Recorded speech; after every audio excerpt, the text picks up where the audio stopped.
So I think if you put all the measures into one package, it increases greatly the probability of us achieving all of those objectives, and that's why we've been focused on the one bill strategy. All right, there you have it again. Mike Johnson, Speaker Johnson, saying the one bill strategy. Joining me now is Chair of the Senate Finance Committee, Mr. Mike Crapo. Senator Crapo, Happy New Year, sir. Welcome back on the show. We appreciate it, as always. You know, what Johnson's saying is you got a very diverse House. The only way they can get anything through is through the one big bill vehicle. Now, the Senate may be different. I get that. But he's making some sense. And if that's what the House wants, is Senate going to buck him on that?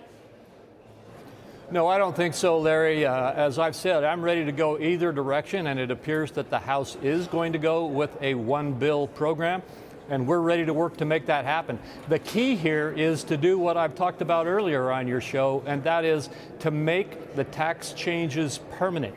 Instead of a $4.3 trillion tax hike, most of which hits people in lower income and middle income categories, we need to have a permanent tax code so that we can have reliability. The Tax Foundation indicates that if we are to extend this current TCJA and do it permanently, we'd see about a 1.1% growth in the economy, minimum. And that's about $3 trillion of revenue right there over the next decade.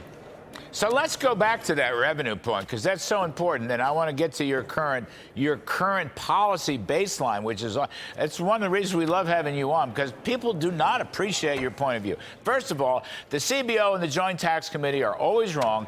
The 2017 tax cuts, they not only paid for themselves, they unfortunately paid for a lot of other things, bad spending That's things. Right. That's one point. Second point is your point about current policy baseline. If this is a permanent tax cut and you're just extending it, why does it have to be scored at $3 or $4 or $5 trillion the way the CBO is going to do it? Why? It doesn't have to be, and I think almost every American who has any common sense understands that if you're not changing the tax code, you're simply extending current policy, you are not increasing the deficit. The bottom line here is that it's a $3 trillion tax increase, not a $4.3 trillion deficit increase. And you've indicated it. We grow the economy.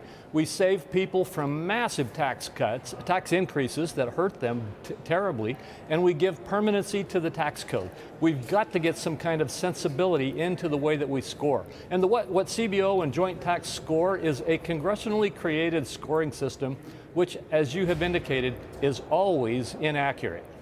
Yeah, but the other thing is this business about the current services baseline. So these spending programs go on forever, but they're not scored as deficit increasers. But if tax cuts are coming in and they go on forever, they're scored as deficit raisers. It's like the whole system is geared for government to take your money rather than for you to keep more of what you earn. That's exactly right. And let's not be fooled by this. If we had a $4.3 trillion tax increase, Congress would use it to spend on new spending. It's a tax and spend philosophy. And you indicated that about $2.5 trillion of the spending is under current policy baseline. That's intended to protect the spending, so it goes on perpetually. But the taxes don't get the same kind of treatment. I think that Americans can see through this. One last one, Senator. If Mr. Trump goes for a universal tariff of 10%, which is, you know, Europeans have had a 20% VAT, it says 10% tariff, you know, ring around the collar tariff. You know what? You'd make, I mean, in static terms, I don't know how long this would last, but $5 trillion worth of imports at 10% tariffs would come to $500 billion worth of revenues. Now, those are inexact estimates, I know, but there is a good deal of truth. You know, if Ms. Trump puts on that kind of tariff, all right, and uses that in negotiating or whatever, you're going to raise a lot of money to help finance a lot of different things. Help finance defense, for example. Help finance the wall. Help finance more ICE agents for deportation. What do you think of that? I've talked with President Trump about this, and I understand that approach, and there will be a significant amount of revenue potentially from tariffs. We've got to be sure it's done right and done in a way that does not injure our economy or create inflation. But there is a strong case that President Trump is making that he can do this well. He did it well the first term.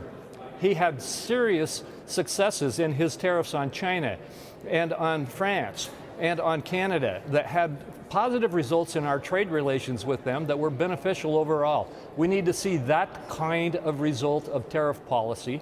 And you're right, done well, it can help our economy and grow our economy just as these tax cuts will. Yeah, that's exactly right. Senator Mike Crapo, thank you. I think you're the smartest guy in the Senate. That's all. Thank you. We appreciate your coming back on.